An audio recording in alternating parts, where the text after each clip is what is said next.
ये कहानी है उन सैनिकों की जो साइबेरिया की जेल से भागकर 4000 किलोमीटर पैदल चलकर हिमालय की पहाड़ियों से होते हुए भारत आए थे। फिल्म की शुरुआत में हम देखते हैं कि दूसरा विश्व युद्ध चल रहा है। पोलैंड के आर्मी अफसर यानुस से सोवियत आर्मी कमांडर पूछताछ कर रहा है।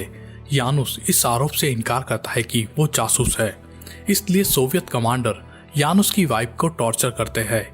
साथ ही उसे एक कन्फेशन स्टेटमेंट पर भी साइन करवाते हैं, जिससे यानुस की वाइफ स्वीकार करती है कि उसका पति जासूस है। जिसके बाद यानुस को 20 साल की सजा सुनाकर रशिया की सबसे खतरनाक जेल गुलाग में भेज दिया जाता है, जो कि साइबेरिया में है। इस जेलनुमा लेबर कैंप में यानुस के साथ और भी कई सैनिक आते हैं। नए आने वाले कैदियों को बताया जाता है कि अगर किसी ने भागने की कोशिश की तो उसे गोली मार दी जाएगी। साथ ही इस जेल के चारों ओर हजारों मील तक सिर्फ बर्फ ही बर्फ है, इसलिए भागने वाला गोली से बच गया तो बर्फ में मर जाएगा। नए कैदियों को अंदर ले जाने से पहले सबके बाल काट दिए जाते हैं, जिसके बाद सबको ट्रेंच कोट दिए जाते हैं। यानुस और बाकी कैदी अब खाने के लिए लाइन में खड़े हैं। यानुस देखता है कि भूख के कारण एक कैदी मरने की कगार पर है और वो देख नहीं सकता। तभी स्मिथ नाम का एक कैदी उस आदमी का खाना उठा लेता है। यानुस कहता है कि ऐसा मत करो। तभी स्मिथ कहता है कि इस जेल में ज्यादा अच्छे बनने की जरूरत नहीं है। तभी वहां पर एक और कैदी आता है, जिसका नाम है खाबरोव, जो कि एक एक्टर है। वो बताता है कि सोवियत लीडर स्टालिन अमेरिकियों से नफरत करता है और यही कारण है कि स्मिथ इस जेल में है। खाबरोव यानुस से पूछता है कि तुम किस आरोप में जेल आए हो। यानुस कहता है कि जासूसी के आरोप में 20 साल की सजा हुई है। तभी खाबरोव कहता है कि उसे एक फिल्म में अमीर आदमी का रोल करने के लिए 10 साल की सजा सुनाई गई है। फिर वे दोनों अंदर जाते हैं, जहां पर वॉल्का नाम का एक दूसरा कैदी कार्ड्स खेल रहा है। वॉल्का, जो कि एक खतरनाक क्रिमिनल है, कुछ देर बाद वॉल्का एक कैदी से उसका कोट मांगता है। वो कैदी कोट उतार कर दे देता है, जिसके बाद वॉल्का उसका जैकेट भी मांगता है। अब वो कैदी इनकार करता है। तभी वॉल्का उसे चाकू से मार देता है। अगले दिन सुबह सभी कैदियों को काम करने के लिए लाया जाता है, जहां पर उनसे ब्रिज बिल्डिंग और माइनिंग का काम करवाया जाता है।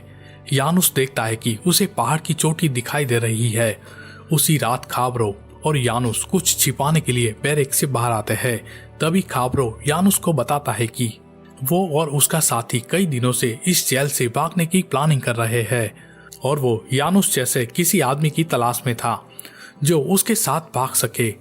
खाबरोव कहता है कि उसके प्लानिंग के मुताबिक वे झील के रास्ते मंगोलिया होते हुए भाग सकते हैं, लेकिन ये सफर काफी लंबा है, इसलिए उन्हें खाने पीने का काफी सामान इकट्ठा करना होगा। यानुस अपने कुछ साथियों को भी साथ ले जाना चाहता है। अगले दिन कुछ कैदियों को माइनिंग के लिए चुना जाता है, जिसमें यानुस और उसके साथी भी शामिल है। माइनिंग साइट पर भारी बर्फबारी हो रही है। यानुस को लगता है कि यह सही वक्त है यहाँ से भागने का, क्योंकि बर्फबारी के कारण उनके पैरों के निशान मिट जाएंगे। लेकिन खाबरोव जाने के वक्त डर जाता है, क्योंकि उसे नहीं लगता कि वे सामान के साथ यहाँ से निकल पाएंगे। तभी यानुस उसे समझाता है कि ये सही वक्त है भागने के लिए। जिसके बाद बाकी साथी, जिसमें से एक पुलिस आदमी है जो रात में देख नहीं सकता, कजाक, वास, जौरान सामान इकट्ठा करते हैं। वही यानुस लाइट बंद होने का इंतजार कर रहा है। तभी वॉल्का पीछे से उस पर हमला करता है। यानुस उसे प्लान के बारे में बताता है और उसे भी साथ ले लेता है। कुछ देर बाद बर्फबारी और तेज हो जाती है। तभी यानुस और उसके साथी जेल से भाग जाते हैं। बर्फबारी के कारण गार्ड्स देख नहीं सकते कि कैदी किस ओर भाग रहे हैं। वे कैदियों के पीछे कुत्ते छोड़ते हैं, लेकिन बर्फबारी के कारण कुत्ते भी आगे नहीं बढ़ पाते। वही यानुस सभी को लगातार चलते रहने के लिए कहता है। पूरी रात सफर करने के बाद अगली सुबह सभी कैदी अपना टाइम टेबल बनाते हैं। सभी के पास खाने पीने का सामान है। स्मिथ, वॉल्का और यानुस आसपास के इलाके में घूमते हैं ताकि उन्हें पता चल सके कि आगे किस दिशा में जाना चाहिए। कुछ वक्त के बाद वे फिर से सफर शुरू करते हैं। भारी बर्फबारी में चलने के बाद वे एक जगह पर रुकते हैं।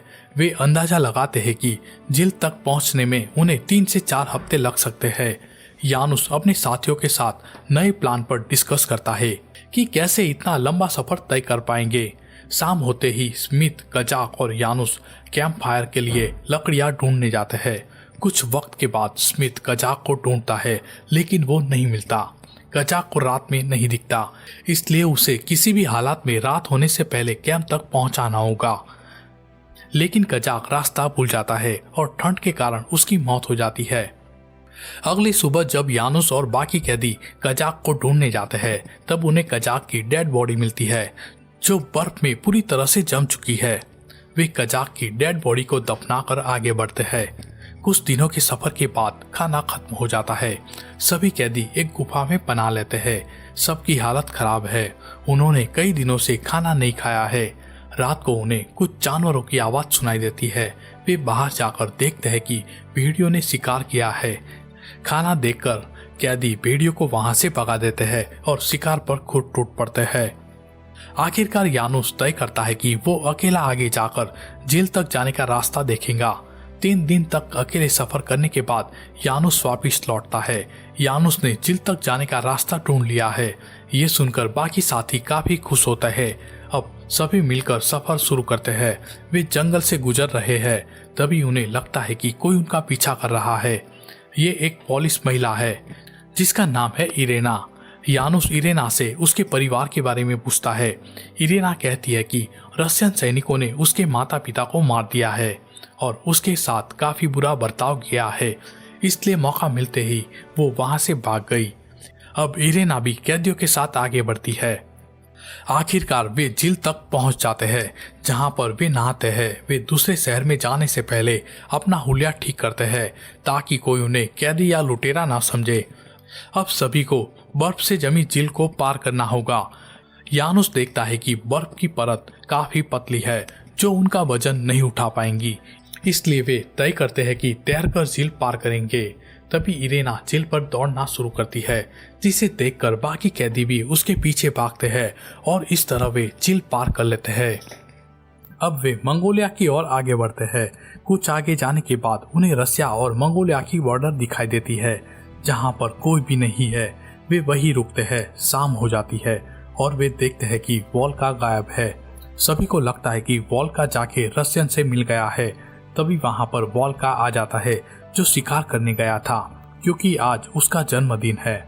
वे सभी खाना खाते हैं और अगले दिन अपना सफर फिर से शुरू करते हैं। रास्ते में उन्हें काफी सारे मच्छर और कीड़े काटते हैं, इससे वे बचने के लिए झाड़ियों में छिप जाते हैं। तभी वे कुछ लोगों को देखते हैं जिन्हें मच्छर नहीं काट रहे। जोरेन तुरंत उनके पास जाकर पूछता है कि तुम्हें मच्छर क्यों नहीं काट रहे। तभी वो आदमी जोरेन के गले में मच्छर भगाने वाली लकड़ी पहना देता है। बाकी कैदी भी वो लकड़ी अपने गले में पहन लेते हैं और अपना सफर जारी रखते हैं। अब वे मंगोलिया में दाखिल हो चुके हैं।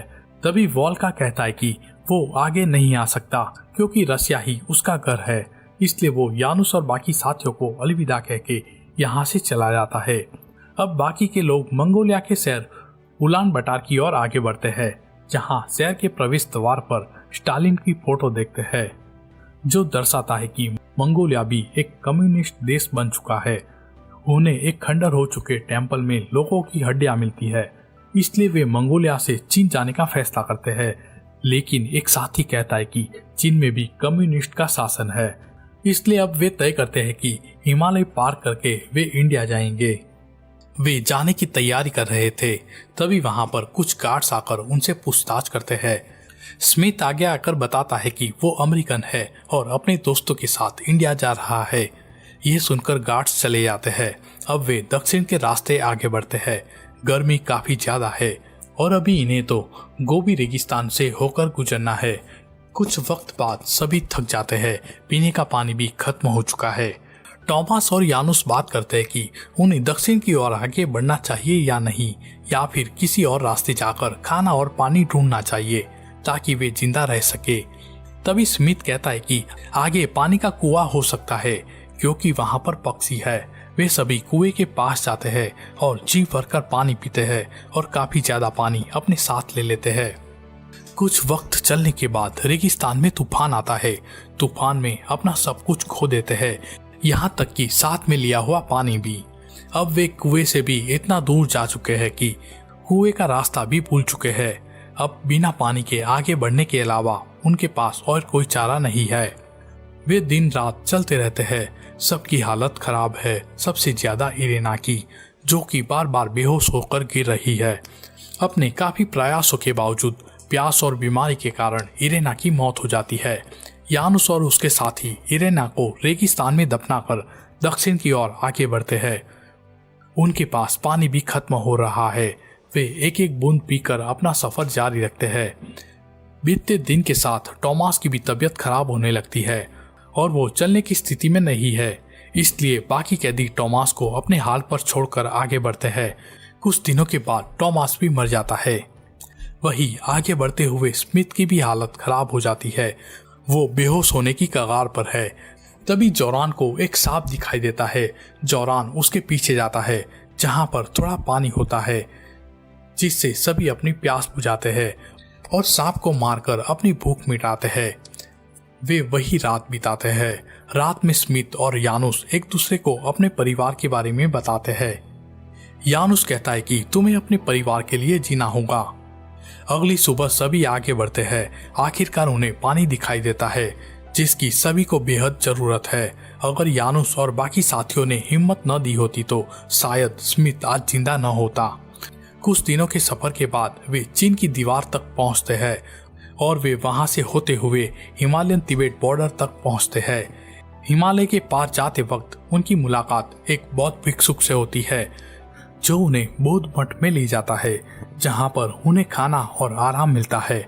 एक बौद्ध भिक्षु उन्हें 3 महीने तक अपना सफर रोकने के लिए कहते हैं।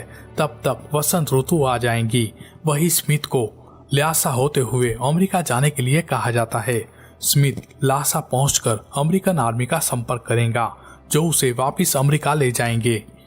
वही बाकी बचे 3 कैदी 3 महीने के बाद हिमालय पार करते हुए इंडिया पहुंचते हैं, जहां पर खेत में काम कर रहे लोग उनकी मदद करते हैं। बड़े अफसर भी वहां पर आते हैं। उनकी कहानी सुनकर भारतीय अफसर दंग रह जाते हैं, जिसके बाद भारत सरकार तीनों की मदद करती है।